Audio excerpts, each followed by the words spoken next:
Hace unos meses me mudé a un pueblo en el sur de los Estados Unidos. Quería mudarme allí porque estaba mucho más cerca de mi trabajo. Laburo en un almacén de distribución que se encuentra entre la ciudad principal más cercana y el pueblo. Mis opciones de vivienda eran un departamento en la ciudad, algo que no me atraía, o buscar una casa en ese pueblo rural. Mientras buscaba casas en venta, las opciones eran bastante limitadas. No había muchas personas vendiendo sus casas. Dicho eso, había dos disponibles. Una estaba cerca del centro del pueblo, pero cuando la recorrí, bueno, digamos que no me impresionó. La otra casa era mucho más atractiva, aunque su ubicación no era la mejor. Estaba justo al borde de una de las muchas granjas que hay por la zona, lo que la hacía parecer muy aislada. Las hileras de maíz formaban una especie de muro natural alrededor de la propiedad. Eso fue lo primero que noté al dejar la carretera principal y avanzar por el largo sendero de entrada. Nunca me gustó la idea de vivir tan apartado, pero traté de ver el lado positivo. Tranquilidad, sin vecinos molestos, sin ruidos. Me encontré con el agente inmobiliario y, tras una hora de revisar la casa, decidí comprarla. Llené todo el papeleo y para fin de mes ya me había mudado por completo. La casa no era muy grande. Una vivienda de una sola planta, con 3 dormitorios. Pero para mí era más que suficiente. Aunque por fuera se veía algo desgastada, el interior había sido completamente remodelado. Eso fue lo que me convenció. Me instalé rápidamente, y antes de darme cuenta, aquella casa empezó a sentirse como un hogar. Los días se convirtieron en semanas sin que lo notara. Me había acostumbrado a una rutina que hacía que el tiempo pasara más rápido. En un abrir y cerrar de ojos, el verano quedó atrás y el otoño llegó con fuerza. A pesar de vivir en el sur, estaba en el extremo norte del estado, así que el clima era fresco y las hojas caían. En otoño solía recordar mi infancia, los disfraces, el truco o trato, y montañas de dulces.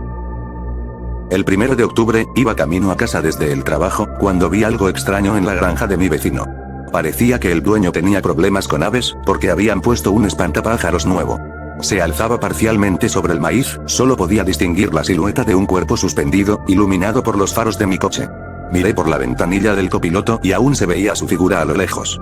Por un segundo, me pareció que se movía ligeramente, pero cuando fijé la vista de nuevo, estaba totalmente quieto. Me froté los ojos, pensando que estaba cansado por el trabajo. Llegué a casa poco después y me fui a dormir.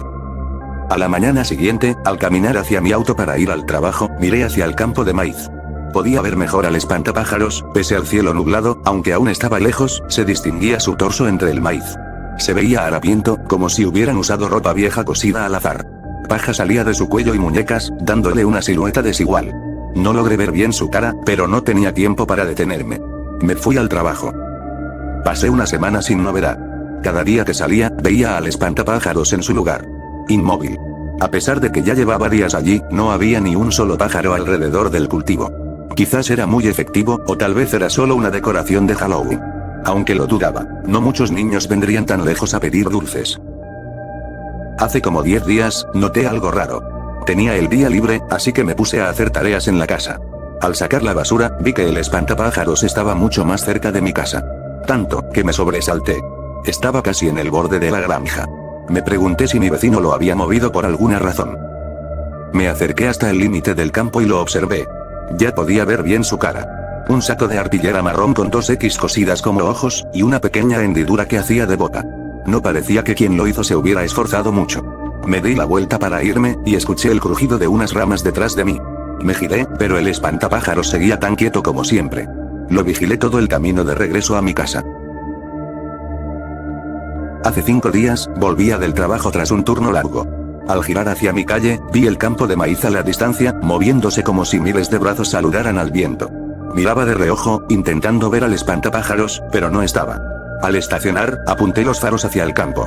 Nada. Había desaparecido. Escaneé la línea del horizonte. Ni rastro. Pensé que quizás el vecino lo había quitado. Pero al mirar el campo, me pareció ver algunas matas moverse más de la cuenta. Hace 2 días, pasó algo inexplicable. Tenía otro día libre.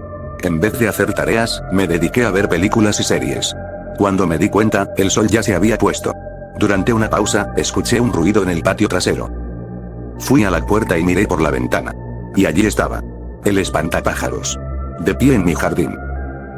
¿Cómo se sostenía por sí solo? Sus pies apuntaban hacia los lados, sus rodillas dobladas hacia adentro. Los hombros caídos, los brazos colgando. La cabeza ladeada, como si el cuello no la sostuviera. Lo observé, mientras la noche caía, y entonces, empezó a temblar. Su cuerpo se sacudía suavemente, como si la oscuridad le diera vida. Me aparté para asegurarme de que la puerta trasera estaba cerrada. Al volver a mirar, ya no estaba. Busqué con la vista todo el jardín, pero el espantapájaros había desaparecido. Intenté convencerme de que mi mente me estaba jugando una mala pasada. Que desde que vi ese espantapájaros, lo tenía grabado en el subconsciente. Verifiqué todas las puertas y ventanas. Luego, agotado, me fui a dormir. 3 horas después, me despertó un ruido en la cocina. Sonaba como si algo hubiera caído del mostrador. Me levanté aturdido y caminé hacia la sala, y allí lo vi. Una silueta humana en mi cocina. Cuando mis ojos se ajustaron a la oscuridad, vi los tallos de paja saliendo de su cuello y pecho. Era el espantapájaros. Estaba dentro de mi casa. Mis manos sudaban. Mi garganta se cerró. Dio un paso arrastrado. El crujido de la paja bajo sus pies me heló la sangre. Se acercó, y su boca se empezó a abrir. Esa pequeña hendidura, en la arpillera se alargó, y de ella salía una masa de gusanos y larvas que le caían por la cara. A través de los insectos, vi dientes negros, separados entre sí, parecidos a los de un tiburón. Levantó los brazos y se acercó más. Mis piernas retrocedían sin que yo se lo ordenara. Sus manos globadas se posaron en mis hombros, y acercó su boca abierta a mi cara. Los gusanos y larvas cayeron sobre mi rostro y pecho. Sentirlos me sacó de mi parálisis. Le empujé con fuerza. Chasqueó los dientes como una trampa para osos. Me impulsé con las piernas, rompí su agarre y corrí a la puerta. Agarré mis llaves y mi billetera del mueble junto a la entrada. Golpeaba mi cuerpo tratando de quitarme los bichos de encima mientras huía. Arranqué el auto. Los faros iluminaron la puerta abierta.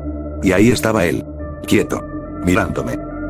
Di marcha atrás y conduje hasta el pueblo. Encontré un hotel, y desde entonces, no he vuelto a casa. Ayer volví de día, para investigar. No había señal del espantapájaros. Ni un solo gusano en la cocina. Y lo más extraño, la puerta trasera seguía cerrada con llave. Todo, menos la puerta delantera, por donde escapé. Estaba cerrado. No entiendo cómo entró ese espantapájaros. Después fui a la casa del vecino. Me abrió un anciano. Le pregunté por el espantapájaros que había puesto en su campo. Solo me miró, confundido. Dijo que él nunca puso ningún espantapájaros. Me disculpé y me fui. No sé de dónde vino ese espantapájaros, ni por qué me eligió a mí. Pero si alguna vez ven uno en medio del campo, déjenlo. Aléjense. Y no miren atrás. Porque tal vez una noche despierten. Y lo encuentren de pie. Justo sobre su cama.